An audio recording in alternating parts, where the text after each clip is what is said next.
Break के बाद एक बार फिर से आप सभी का स्वागत है। हिमाचल प्रदेश में शिमला संसदीय सीट से बीजेपी प्रत्याशी सुरेश कश्यप ने अपना चुनाव प्रचार अभियान तेज कर दिया है और लगातार 31 मार्च तक कई सम्मेलनों में शिरकत भी कर रहे हैं। बीजेपी प्रत्याशी सुरेश कश्यप ने कहा कि जनता के बीच वो केंद्र सरकार के 5 सालों और राज्य सरकार की 1 साल की उपलब्धियों को लेकर के जनता के बीच जा रहे हैं। उनका ये भी कहना है कि चुनाव में उनकी ओर से विकास ही मुद्दा प्रमुख रहेगा। संवाददाता विकास शर्मा ने बीजेपी प्रत्याशी सुरेश कश्यप से खास बातचीत करी, आप भी सुनिए। चुनावों को लेकर बीजेपी ने रणनीति बना ली है और इसी रणनीति के तहत कहीं ना कहीं अपने प्रत्याशियों की घोषणा भी बीजेपी ने कर ली है और हिमाचल में अब प्रत्याशियों की घोषणा के बाद चुनाव प्रचार जो है वो भी जोरों पर है। हमारे साथ बातचीत करने के लिए इस समय मौजूद हैं शिमला संसदीय सीट से सुरेश कश्यप जो कि प्रत्याशी हैं। सर, स्वागत है आपका जनता। धन्यवाद जी। किस तरह से प्रचार चल रहा है, कब से आप प्रचार पे अब काम कर रहे हैं? आज प्रचार का तीसरा दिन था और मैंने अपने विधानसभा क्षेत्र से प्रचार का शुभारंभ किया था। पिछले कल शिमला जिला के रोहडू विधानसभा क्षेत्र में हमारा महिला मोर्चा का सम्मेलन था और आज दूसरा कार्यक्रम जो जुबल कोट का हमारा विधानसभा क्षेत्र है वहाँ पर भी महिला का सम्मेलन था, तो दूसरा आज का हमारा कार्यक्रम यहाँ पर हुआ। अगले कल हमारा जो चौपाल विधानसभा क्षेत्र है वहाँ पर युवा मोर्चा का सम्मेलन रखा गया है और इसके बाद लगातार 31 तारीख तक के हमारे कार्यक्रम जो है तय कर दिए गए हैं और हम विभिन्न विधानसभा क्षेत्रों का दौरा इस दौरान करेंगे। पार्टी हाईकमान ने, बीजेपी ने ये तय किया है कि अब वीरेंद्र कश्यप का टिकट जो है वो काट दिया है। पूर्व में सांसद भी थे, 2 बार सांसद भी रहे हैं। आप पर विश्वास जताया है, क्यों? क्या ऐसा लगता है कि बीजेपी का जो पूर्व सांसद है उसको टिकट ना देकर आपको टिकट दिया गया? जो हमारे सांसद वीरेंद्र कश्यप जी रहे, लगातार उन्होंने 10 वर्षों तक बहुत सारे कार्य किए और प्रदेश की सेवा की, इस संसदीय क्षेत्र की सेवा की और 10 वर्षों तक लगातार लोगों के बीच में रहे। उन्होंने लगातार प्रयास किया और मुझे अब इस समय ये जिम्मेदारी दी गई है और मैं प्रयास करूंगा कि जो जिम्मेदारी मुझे दी गई है शीर्ष नेतृत्व के द्वारा मैं उसको बखूबी निभाऊंगा। चलिए, अब कांग्रेस की बात कर लेते हैं। कांग्रेस के धनीराम शांडिल जो है उनका नाम सबसे ऊपर आ रहा है कि हो सकता है कि अभी वो प्रत्याशी जो है वो उनकी घोषणा यहाँ पे हो।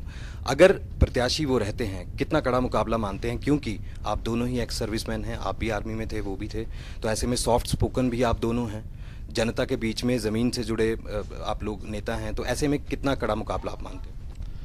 अभी तो कांग्रेस पार्टी अपने प्रत्याशी तय नहीं कर पाई है। हमें देखना होगा कि कौन प्रत्याशी आता है, धनीराम शांडिल जी आते हैं या कोई और प्रत्याशी आएगा। लेकिन मैं मानता हूं कि जिस प्रकार से 5 वर्ष तक केंद्रीय सरकार ने और उसके बाद 1 वर्ष का जो प्रदेश सरकार का कार्यकाल रहा है, बहुत ही अच्छा शानदार कार्यकाल। मैं कहना चाहूँगा कि 5 साल हमारे केंद्रीय नेतृत्व नरेंद्र भाई मोदी जी के नेतृत्व में सरकार रही और हमारे हर वर्ग का ध्यान रखते हुए जो कार्य किए गए हैं और जो 1 वर्ष का कार्यकाल माननीय मुख्यमंत्री श्री जयराम ठाकुर जी का रहा है और उसको लेकर हम जनता के बीच में जा रहे हैं, तो निश्चित रूप से मुझे कहीं ऐसा नहीं लगता कि हम किसी बात में उनसे पीछे हैं और अभी तो ये समय बताएगा कब उनके प्रत्याशी तय होते हैं और कौन सा प्रत्याशी उनका आता है। ऐसे में कहीं ना कहीं जब टिकट कट जाता है, बहुत से ऐसे नेता होते हैं जिनका टिकट जो है उनके दावे होते हैं, लेकिन दावेदारी के बीच में अब हाईकमान फैसला ले लेता है कि एक आदमी को टिकट जो है वो दिया जाना है। कहीं ना कहीं लोग जो है मनमुटाव रहता है कार्यकर्ताओं में। आप चुनाव प्रचार में कूद गए हैं, आने वाले समय में और भी स्टार प्रचारक जो हैं वो यहाँ पर आएंगे, तो ऐसे में क्या लगता है आपको, क्या चुनौती रहने वाली है अपने ही लोगों से? क्या वो आपके साथ हैं, आपको लग रहा है ऐसा?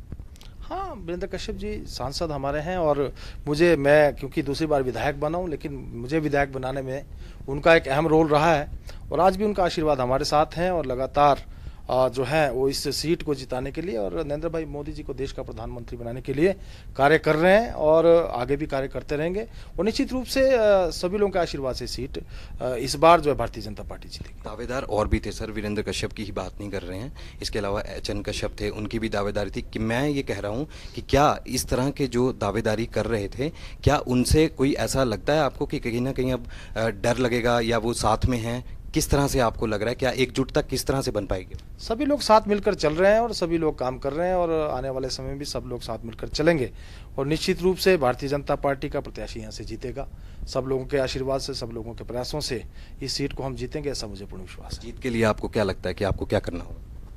हम जिस प्रकार से जनता के बीच में जा रहे हैं और जनता को जो अपनी उपलब्धियां हैं उसको लेकर और आज जिस प्रकार से जो हम देख रहे हैं कि एक सशक्त नेतृत्व की जरूरत हमारे देश को है और नरेंद्र भाई मोदी जी हमें एक सशक्त नेतृत्व प्रदान कर सकते हैं। तो आज जनता के बीच में भी जो मैं देख रहा हूं पिछले 3 दिन से, एक ही बात है कि नरेंद्र भाई मोदी जी को दोबारा देश का प्रधानमंत्री बनाना है, ताकि जो हम आंतरिक और बाह्य चुनौतियां हैं उनका मुकाबला कर सकें।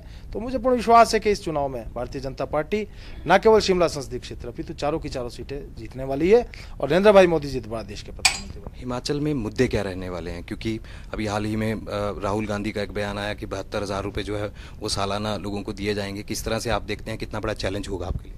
आज प्रदेश की जनता हर चीज़ को देख रही है, बड़े अच्छे से देख रही है और आज का जो वोटर बहुत शिक्षित है, उनको हर बात का बारे में मालूम है और वो जानते हैं कि हमें क्या करना है और आज देश की क्या आवश्यकता है, देश की क्या ज़रूरत है, हमें किसको चुनना है। तो जो है आने वाले समय में जनता इसका जो आशीर्वाद देगी और भारतीय जनता पार्टी को जो है सत्तासीन करेगी। हमसे बातचीत करने के लिए शुक्रिया। तो ये थे प्रत्याशी बीजेपी के सुरेश कश्यप। इनका साफ तौर पर कहना है कहीं ना कहीं अब पार्टी में सब एकजुट हैं और जीत जो है वो इन्हीं की होगी और लोगों का मत जो है वो हासिल करेंगे। अपने सहयोगी गजेंद्र के साथ विकास शर्मा, जनता टीवी, शिमला।